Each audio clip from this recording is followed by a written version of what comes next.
Hello दोस्तों, hope आप लोग अच्छे होंगे। तो हमने जो टारगेट रखा था कि 25 डेज़ में ऑल हिस्ट्री, ठीक है। तो हम लोग इसको क्या करेंगे दोस्तों कि आधुनिक भारत का इतिहास से शुरू करेंगे।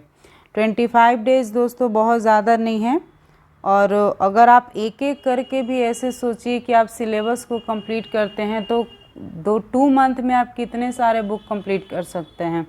तो हिस्ट्री सबसे ज़्यादा मोटा लेंदी है और इसमें सबसे ज़्यादा पेजेस हैं, तो इसी को करने में बस टाइम लगेगा, बाकी आपको कोई भी बुक करने में समय नहीं लगेगा।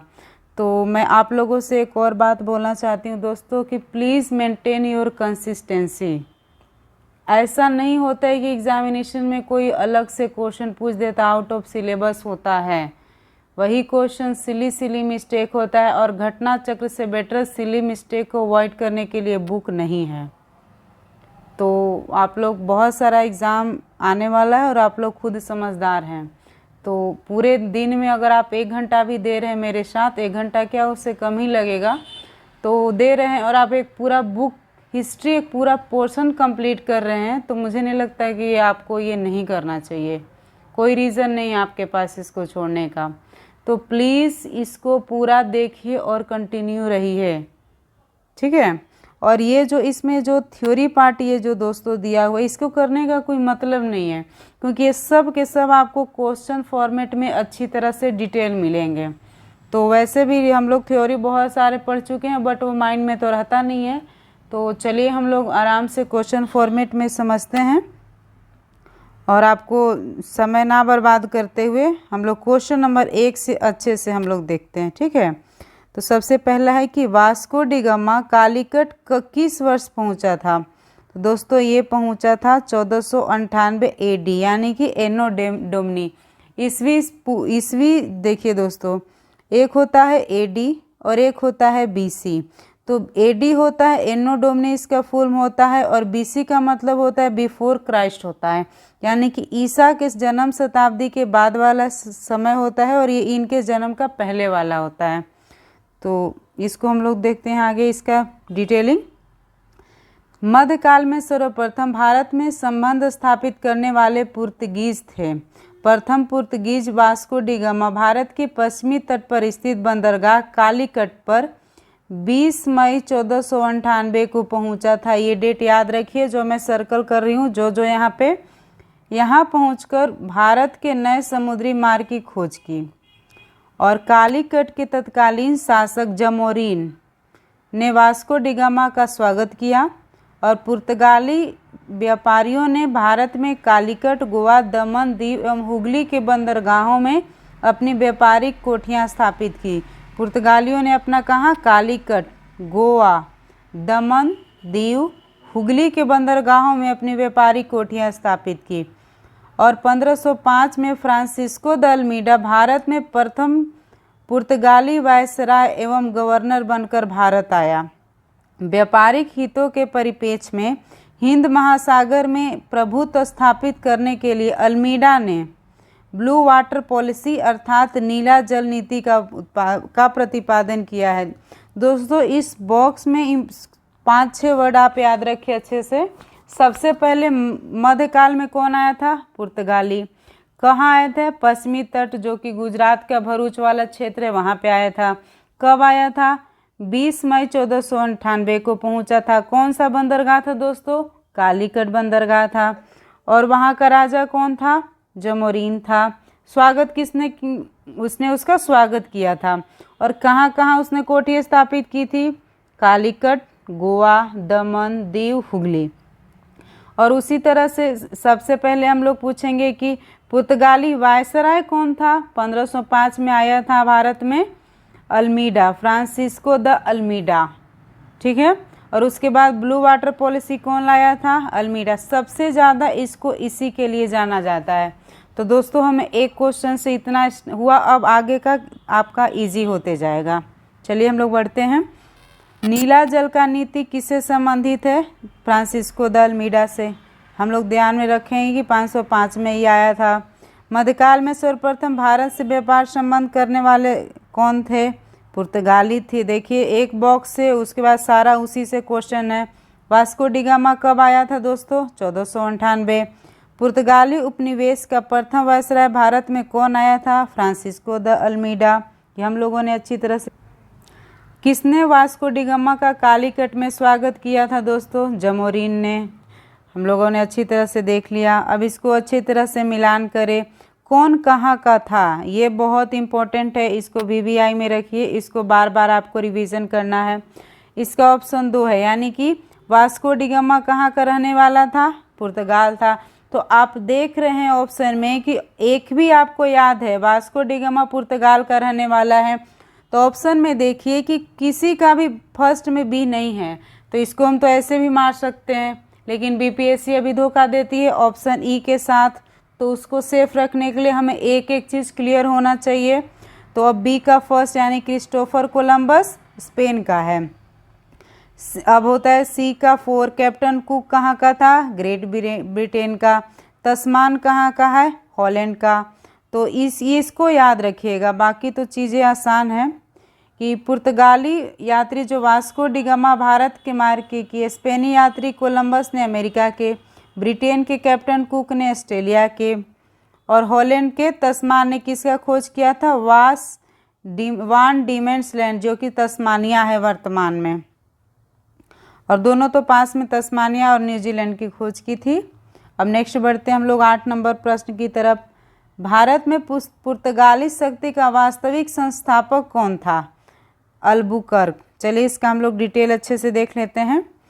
भारत में पुर्तगाली शक्ति का वास्तविक संस्थापक अल्बुकर्क था। इसने भारत में एक प्रादेशिक शक्ति के रूप में पुर्तगाली राज की स्थापना की। फरवरी 1510 में बीजापुर के आदिल शाही सुल्तान ने से गोवा को छीनकर अल्बुकर्क की पहली महत्वपूर्ण उपलब्धि थी। यानी कि गोवा को बीजापुर से किससे छीना गया? आदिल शाही सुल्तान से। और उसके बाद गोवा के विजय ने दक्षिणी पश्चिमी समुद्र तट पर पुर्तगाली नौसैनिक प्रभुत्व पर मुहर लगा दी। इसके साथ ही भारत में क्षेत्रीय पुर्तगाली राज की स्थापना हुई। अल्बुकर्क ने भारत में पुर्तगालियों की संख्या में वृद्धि करने एवं उसकी बस्तियां बसाने के उद्देश्य से पुर्तगालियों को भारतीय महिलाओं से विवाह करने के लिए प्रोत्साहित किया। दोस्तों ये क्वेश्चन को हम लोग डिटेल में देखते हैं, इसके बाद इसी से रिलेटेड आगे भी होगा। तो वास्तविक संस्थापक अभी हम लोगों ने पीछे पढ़ा था कि फ्रांसिस्को द अल्मीडा था सबसे पहला, जो कि 1505 में आया था। तो वास्तविक जब पूछेगा तो आंसर इसका चेंज हो जाएगा, इसका आंसर अल्बुकर्क हो जाएगा।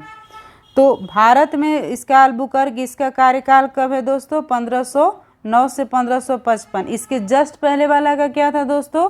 1505 से लेकर के 1509। तो इसने भारत में एक प्रादेशिक शक्ति के रूप में पुर्तगाली राज की स्थापना की और बीजापुर के आदिल शाही सुल्तान से गोवा को जीता। यानी कि कब जीता दोस्तों? 1510 में, याद रखिएगा एकदम। गोवा के विजय से दक्षिण पश्चिम का द्वार खुल गया कि उधर से भी जीता जा। इसका सबसे बड़ा उपलब्धि दोस्तों कि इसने भारतीय महिलाओं के साथ विवाह करने के लिए प्रोत्साहित किया। जो उन लोग पुर्तगाल के लोग थे उनको इसके लिए बहुत सारा इसने उसके लिए सहूलियत दे रखा था। तो ये चीज़ थोड़ा सा ध्यान में रखिए। Question number 8। अब हम लोग 9 पे बढ़ते हैं। भारत में यूरोपीय शक्तियों के प्रवेश के संदर्भ में निम्न में से कौन सा कथन सही नहीं है? सबसे पहले कोई इस तरह का नहीं है और गलत है तो उसको वहीं पे सर्कल कीजिए ताकि वो बड़ा बड़ा दिखे हमें। तो चलिए हम लोग पुर्तगालियों ने 1499 पे गोवा पर कब्जा किया। हम लोगों ने जस्ट अभी देखा दोस्तों, ये था 1510। ठीक है, किसने? अल्बुकर्क ने। तो चलिए आगे बढ़ते हैं हम लोग। पुर्तगालियों ने भारत में निम्नलिखित में से किस स्थान पर प्रथम दुर्ग का स्थापना किया था?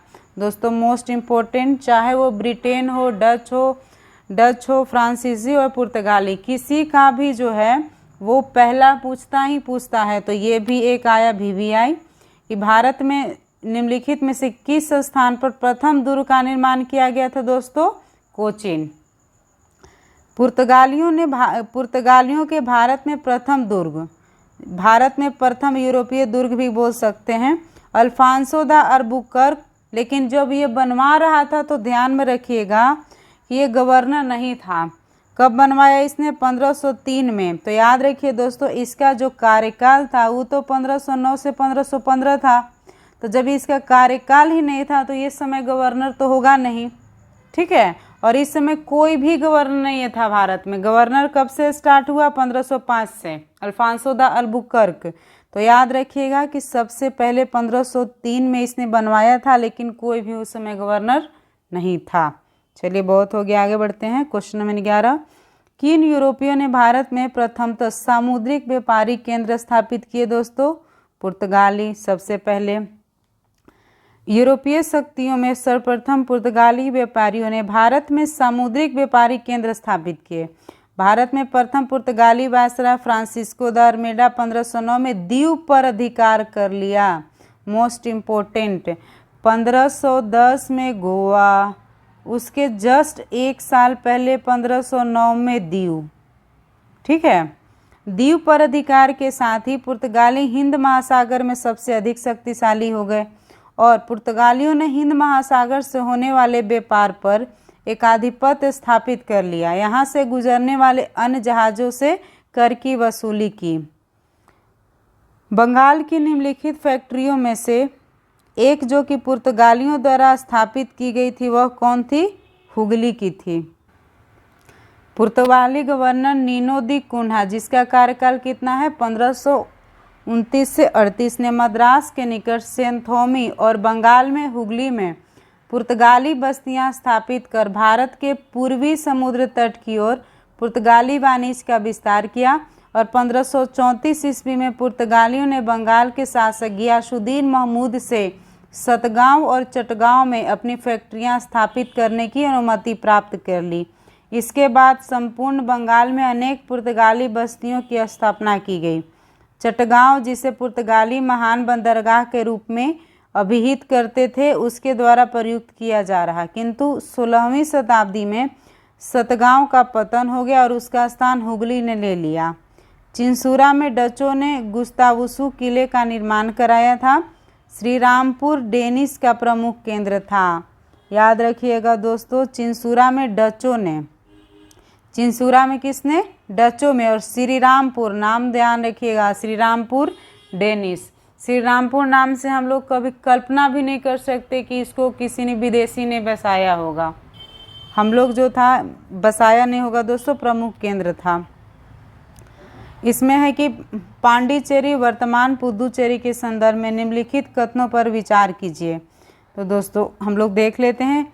पांडिचेरी पर कब्जा करने वाले पहली यूरोपीय शक्ति पुर्तगाली थी और पांडिचेरी पर कब्जा करने दूसरी शक्ति फ्रांसीसी थी। तो फ्रांसीसी नहीं, दूसरे बाद डेन्स थे। तो ये वाला दोस्तों गलत हो जाएगा, इसका आंसर डेन्स होगा। तो ओनली वन सही। पांडिचेरी में सर्वप्रथम पुर्तगालियों ने अपना उपनिवेश स्थापित किया था।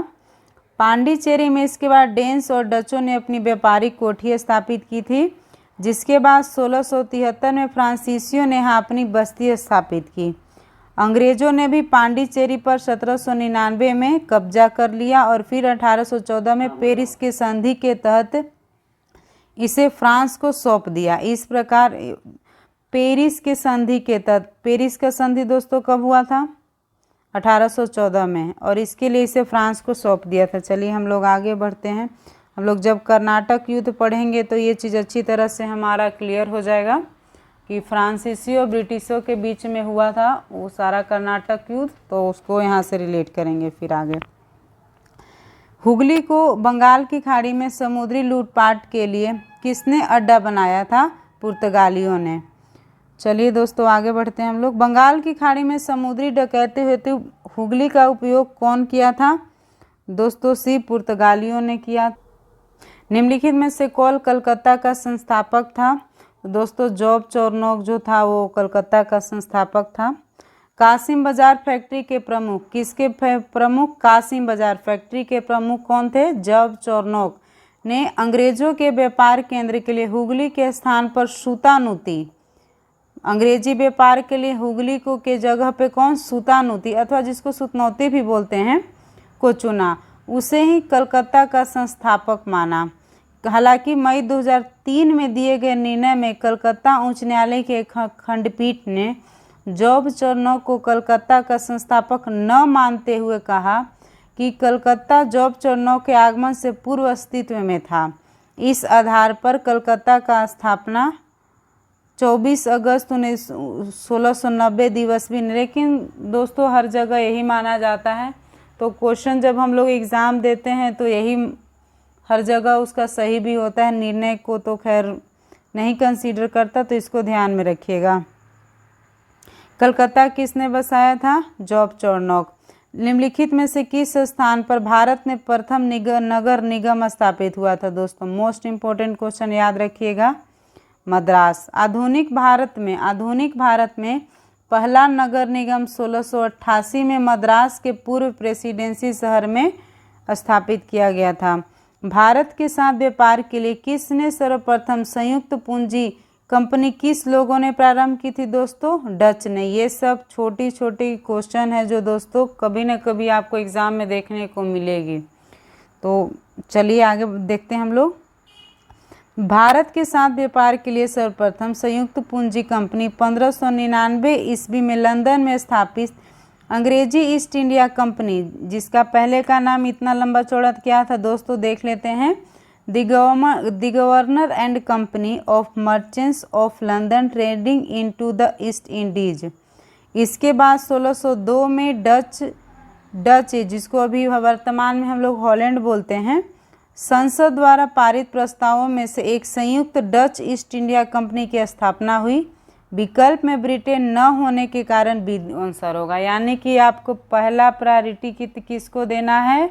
ब्रिटेन को। दूसरा किसको देना है? डच को। चलिए आगे बढ़ते हैं।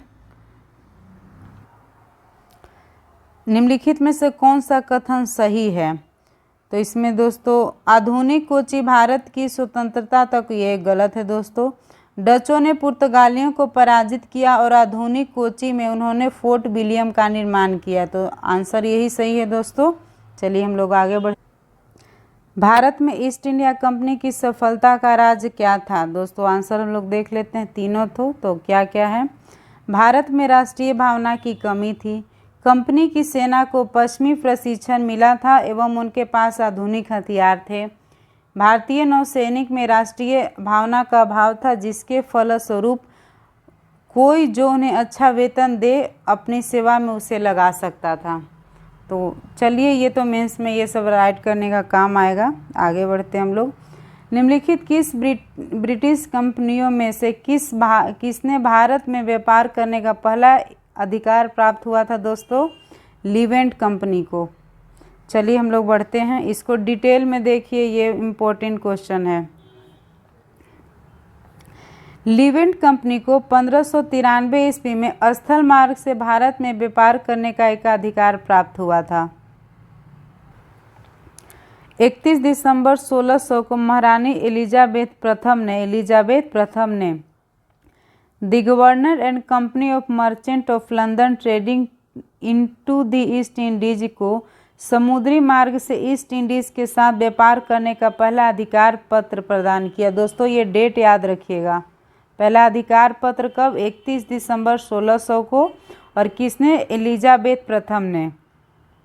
1702 ईस्वी में इसने न्यू कंपनी तथा महारानी एनी के साथ मिलकर एक त्रिपक्षीय इकरारनामा किया, जिसके कारण पुरानी कंपनी 7 साल के भीतर खुद को बंद कर देगी तथा 1709 में दोनों कंपनियां मिलकर नए नाम United Company of Merchant of England Trading to East Indies के रूप में व्यापार को बढ़ाएगी।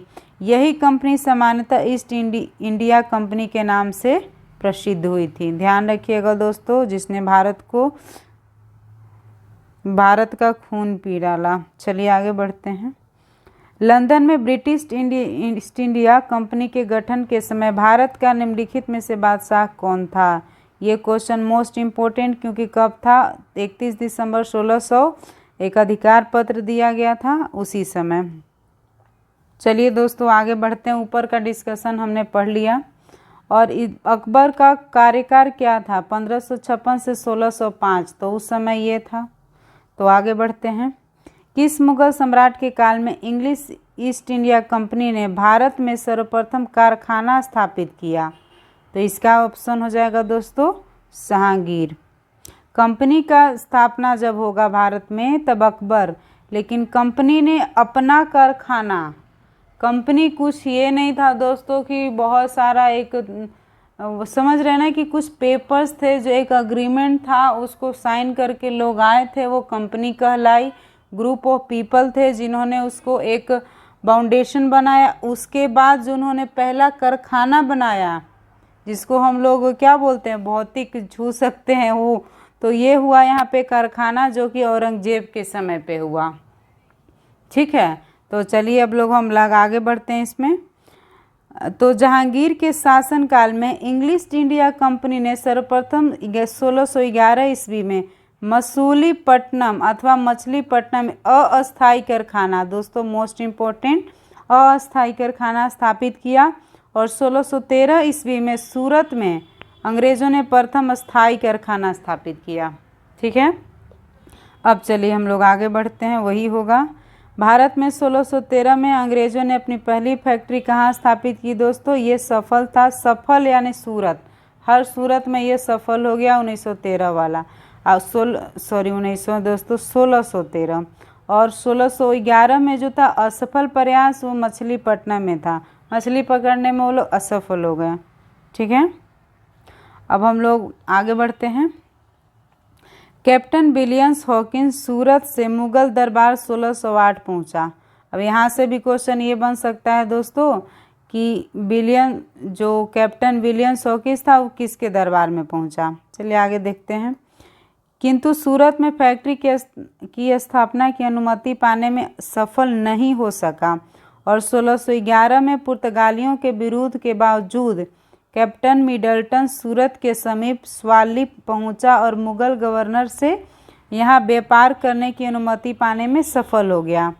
कैप्टन थॉमस बेस्ट द्वारा सूरत के बंदरगाह के विजय में पुर्तगाली एकाधिकार की निरंतरता को भंग किया। तदोपरांत अंग्रेजों ने सूरत में 1613 में अस्थायी रूप से फैक्ट्री की स्थापना की और दूसरे भागों में फैले कहाँ, अहमदाबाद, बुरहानपुर, अजमेर, आगरा में फैक्ट्रियां स्थापित की। 17वीं शताब्दी, आगे बढ़ते हैं हम लोग दोस्तों। 17वीं शताब्दी के पहले चतुर्थांश में निम्नलिखित में से कहाँ इंग्लिश ईस्ट इंडिया कंपनी का कारखाने में थे? तो सिर्फ कहाँ में दोस्तों? भरूच में ये थे। 17वीं शताब्दी के पहले चतुर्थांश तक ईस्ट इंडिया कंपनी ने सूरत, भरूच, बुरहानपुर, अहमदाबाद और आगरा में अपने कारखाने स्थापित कर लिए थे।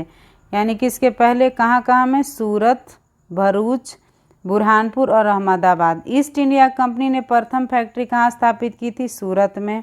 आगे बढ़ते हैं। निम्नलिखित में से किस अंग्रेज अधिकारी ने पुर्तगालियों को स्वाली के स्थान पर आया था दोस्तों? Thomas best. निम्नलिखित यूरोपीय व्यापारी कंपनियों में से किसने सूरत में सर्वप्रथम अपना कारखाना स्थापित किया था दोस्तों? अंग्रेजों ने 1913 में और 1916 में असफल प्रयास मछलीपट्टनम में। चलिए हम लोग आगे बढ़ते हैं, ये हम लोग पहले पढ़ चुके हैं। 1613 में अंग्रेजी ईस्ट इंडिया कंपनी को कहाँ एक कारखाना स्थापित करने की अनुमति मिली दोस्तों? सूरत में। देख रहे हैं, एक दो क्वेश्चन अच्छे से कर लीजिए, उससे बाकी सारे बनते चले जाते हैं। रिपीटेशन होता है, इसीलिए इस घटना चक्र बनाने के बाद सारे कन्फ्यूज़न क्लियर हो जाते हैं और चीज़ें दिमाग में रहती हैं। ईस्ट इंडिया कंपनी के प्रारंभिक तौर में वेस्टर्न प्रेसिडेंसी कहाँ थी? सूरत।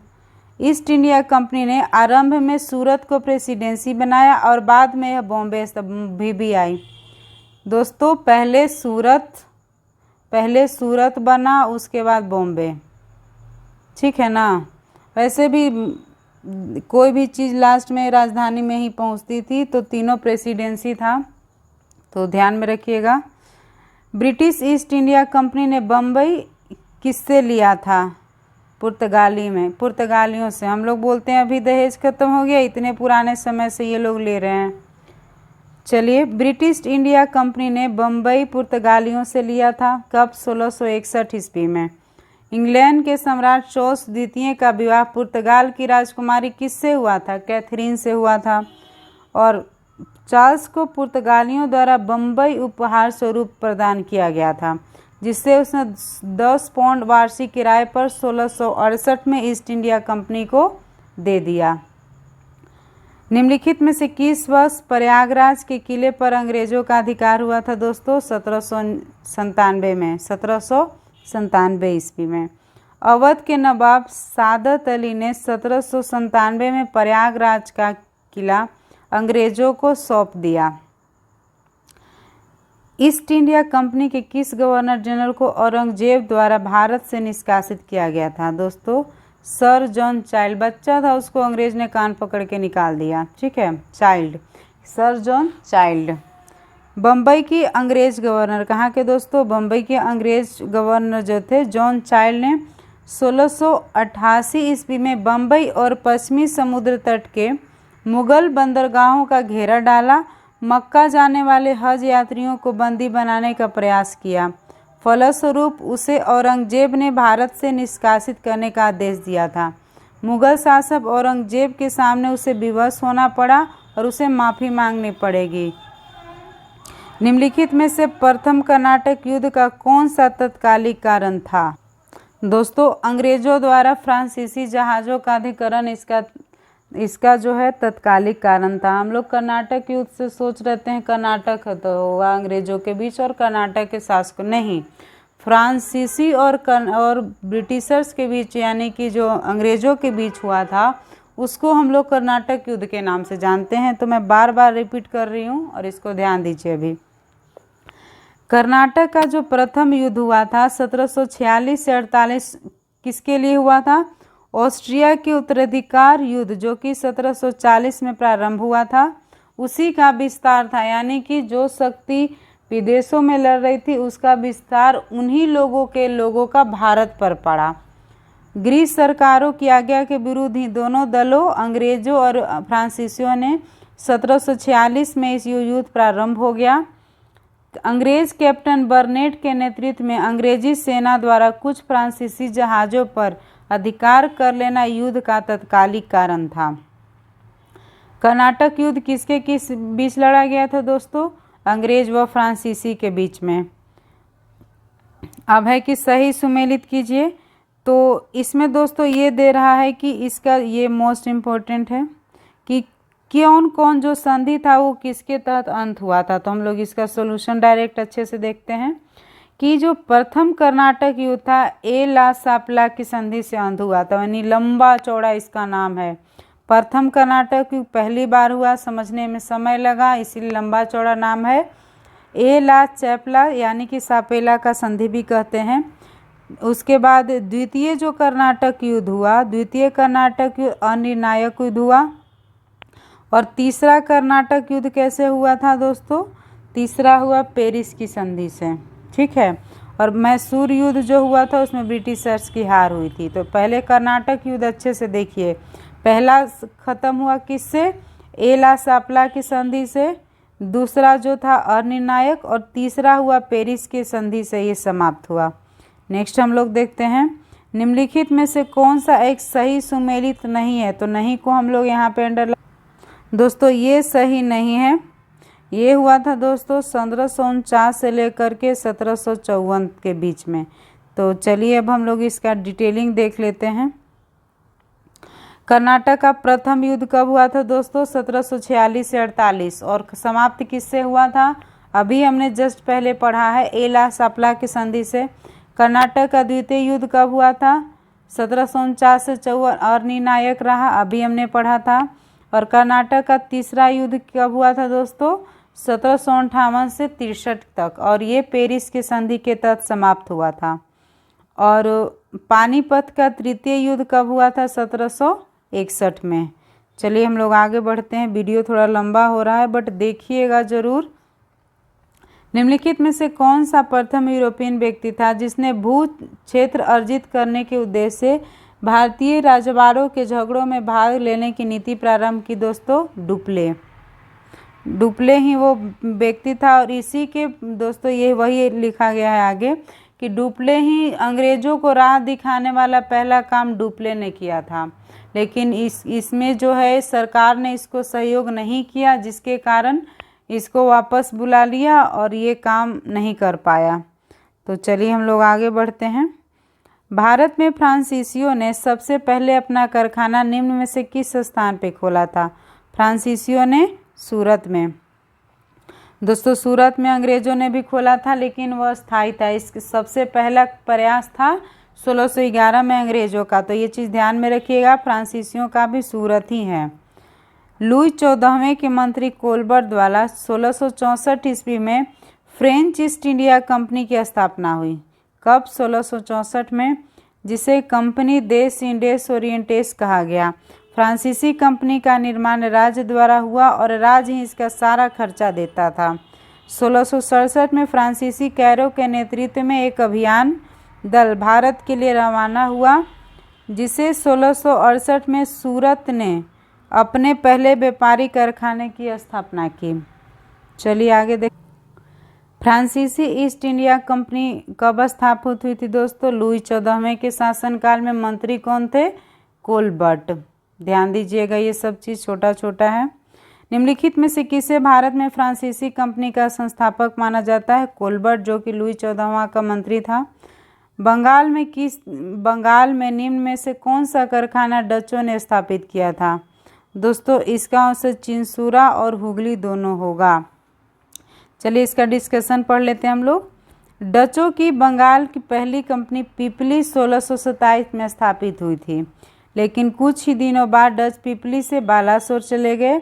बंगाल में डचों ने 1635 पे प्रारंभ कर 1656 ईस्वी के बीच कुछ समय तक हुगली में फैक्ट्री का संचालन किया और 1656 के बाद हुगली के ही एक गांव चिंसूरा में 1653 में स्थापित फैक्ट्री के डचों के व्यापार का मुख्य केंद्र बनी। स्पष्ट है कि दिए गए विकल्पों में से डचों का कारखाना कहाँ कहाँ है? चिंसूरा और हुगली के ग्राम के साथ साथ हुगली मुख्यालय में भी था। चलिए 17वीं शताब्दी के समाप्त होते होते डच कंपनियां कहाँ कहाँ थी दोस्तों? कासिम बाजार, पटना, ढाका, मालदा, बालासोर, बारंगोर, जुगदिया, फतवा इत्यादि स्थानों पे। डच ईस्ट इंडिया कंपनी ने किस वर्ष फैक्ट्री पटना में अपना स्थापित की थी दोस्तों? 1632 में। BBI पूछा हुआ क्वेश्चन, ध्यान रखिएगा BPSC वालों। बंगाल की समृद्ध व्यापार की तरफ आकर्षित हो डचों ने 1615 एवं 1629 ईस्वी में असफल प्रयास किए। ठीक है, यद्यपि बंगाल में व्यापार का सुअवसर उन्हें 1632 में प्राप्त हुआ और 1632 में ही सर्वप्रथम पटना में डच ईस्ट इंडिया कंपनी का प्रवेश हुआ। यद्यपि पटना में डच फैक्ट्री का स्थापना 1632 के संदर्भ में कोई स्रोत प्रामाणिकता की कसौटी पर स्पष्ट नहीं है, लेकिन इतिहासकार ओम प्रकाश ने 1638 में डच फैक्ट्री की स्थापना संबंधित तथ्य प्रस्तुत किए हैं, जो आर्थिक तंगी के कारण उसे बंद हो जाए। वर्तमान में डच फैक्ट्री का वह स्थान पटना कॉलेज के नाम से जाना जाता है। चलिए आगे बढ़ते हैं। फ्रांसीसी दक्कन में शक्ति आंदोलन स्थापित करने में असफल रहे थे क्योंकि अंग्रेजों की फौज शक्तिशाली थी। फ्रांसीसियों की पराजय का मुख्य कारण उनकी कमजोर नौसेना थी। नौसेना ध्यान रखिएगा दोस्तों।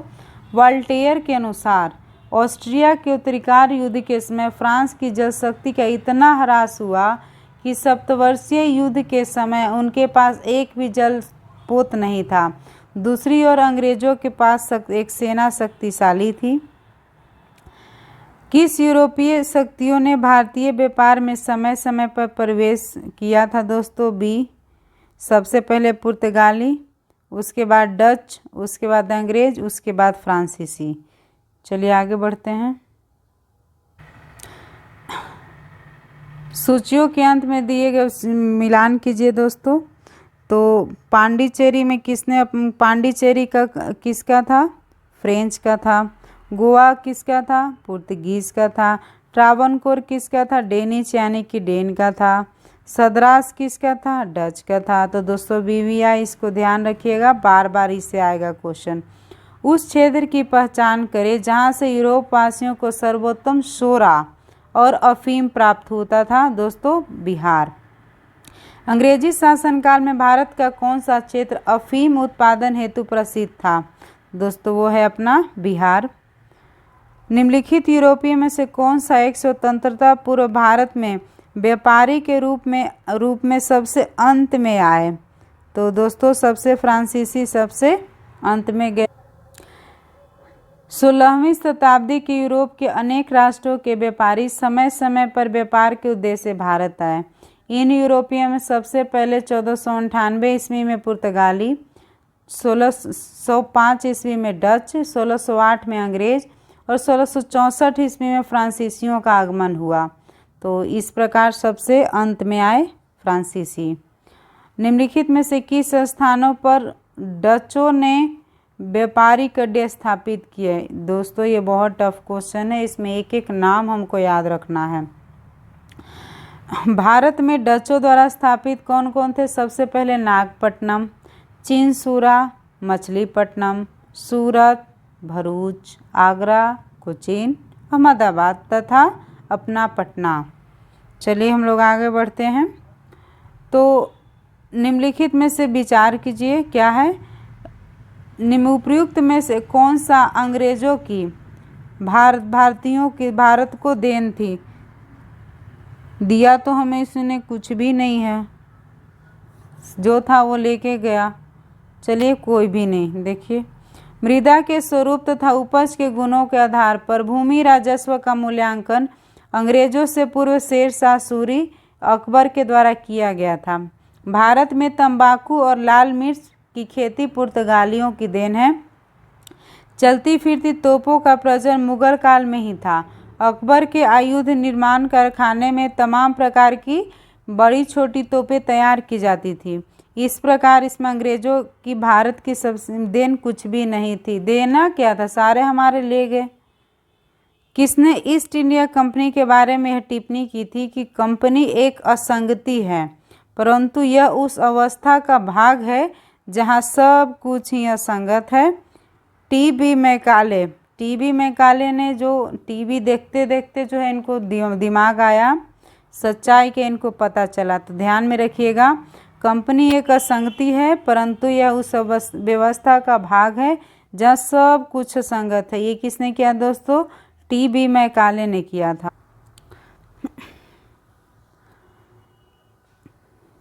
एला सापला जो कि 1748 की संधि के संदर्भ में कौन सा सही है? तो मैं ऑप्शन बता रही हूँ, सी दोनों सही है।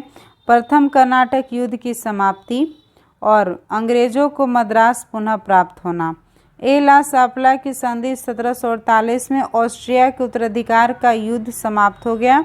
यूरोप का युद्ध बंद होते ही कर्नाटक का प्रथम युद्ध समाप्त हो गया और मद्रास अंग्रेजों को पुनः प्राप्त हो गया। भारत में अंग्रेजों की असफलता तथा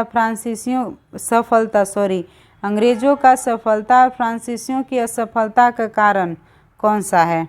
दोस्तों इसका सी है, 1 और 2 दोनों। अंग्रेजों को बंगाल विजय के अपार धन एवं जनशक्ति का मिलना और बिहार की बेहतर नौसैनिक अंग्रेजों की बेहतर नौसैनिक ताकत। दोस्तों भारत में अंग्रेजों की सफलता के कई कारण थे। इसमें अंग्रेजों की बेहतर नौसैनिक ताकत, बंगाल पर नियंत्रण के अपार जन धन की प्राप्ति, कंपनी की विभिन्न इकाइयों में समन्वय, योग नेतृत्व आदि। दोस्तों वीडियो पूरा देखिए, 40 मिनट में एक चैप्टर कंप्लीट हो रहा है, लेकिन मैं फिर भी जितना वीडियोस होंगे चैप्टर वाइज ऊपर से कैप्शन करके डाल दूंगी, पूरा देखिएगा। धन्यवाद।